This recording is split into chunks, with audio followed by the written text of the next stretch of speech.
भारताचे संविधान आणि लोकशाहीच्या रक्षणासाठी भारत मुक्ती मोर्चा, बहुजन क्रांती मोर्चा आणि राष्ट्रीय ओबीसी मोर्चाच्या वतीनं चरणबद्ध आंदोलन पुकारण्यात आलं आहे। आरएसएस आणि भाजपच्या कथित षडयंत्रामुळे बामसेफ आणि भारत मुक्ती मोर्चाच्या राष्ट्रीय अधिवेशनाची परवानगी ओडिशा सरकारनं रद्द केल्याच्या निषेधार्थ हे आंदोलन करण्यात येत आहे। या आंदोलनाचं नेतृत्व बामसेफचे राष्ट्रीय अध्यक्ष वामन मेश्राम आणि राष्ट्रीय ओबीसी मोर्चाचे राष्ट्रीय अध्यक्ष चौधरी विकास पटेल करत आहेत। या आंदोलनाचा एक भाग म्हणून 22 फेब्रुवारी 2026 रोजी नागपूर येथील संघ कार्यालयावर निषेध मोर्चा काढण्यात येणार आहे। याच आंदोलनाच्या दुसऱ्या टप्प्यात देशभरातील 725 जिल्हाधिकारी कार्यालयावर धरणे आंदोलन करण्यात आले असून 5 फेब्रुवारी रोजी सकाळी 11 वाजता अमरावती इथं डॉक्टर बाबासाहेब आंबेडकर चौक ते जिल्हाधिकारी कार्यालयापर्यंत जिल्हास्तरीय रॅलीचं आयोजन करण्यात आलं आहे। बामसेफच्या वतीनं गेल्या 50 वर्षापासून बहुजन समाजाला जागृत करण्याचं काम सुरू असून गेल्या 95 वर्षापासून ओबीसी समाजाची जातनिहाय जनगणना न झाल्याचा मुद्दा यावेळी उपस्थित करण्यात आला आहे।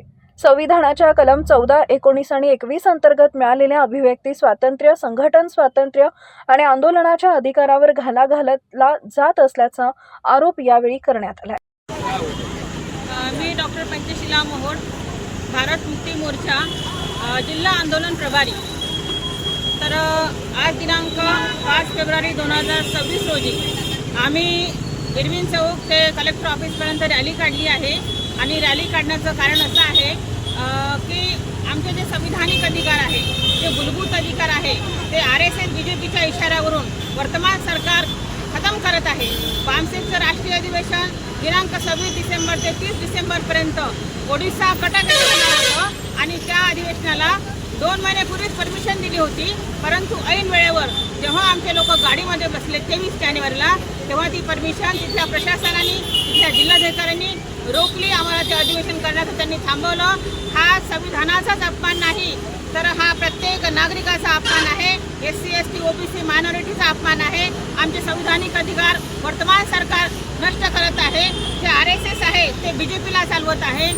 नरेंद्र मोदीचा आहे, नरेंद्र मोदी ठेवलेला प्रधानमंत्री आहे आरएसएसचा, आणि त्याच्या आरएसएसच्या इशाऱ्यावर, मोहन भागवतच्या इशाऱ्यावर हे सगळं होत आहे। आमचे मूलभूत अधिकार संपुष्टात आणत आहे आणि त्यासाठी आम्ही आज हा मोर्चा काढत आहोत। आणि 22 तारखेला 22 फेब्रुवारीला आम्ही आरएसएसच्या नागपूरच्या मुख्यालयावर फार मोठ्या मोर्चा, जवळजवळ 10 लाख लोकांचा देशामधून मोर्चा आम्ही काढू आणि यासाठी पूर्वतयारी म्हणून आजची आम्ही रॅली काढलेली आहे। धन्यवाद।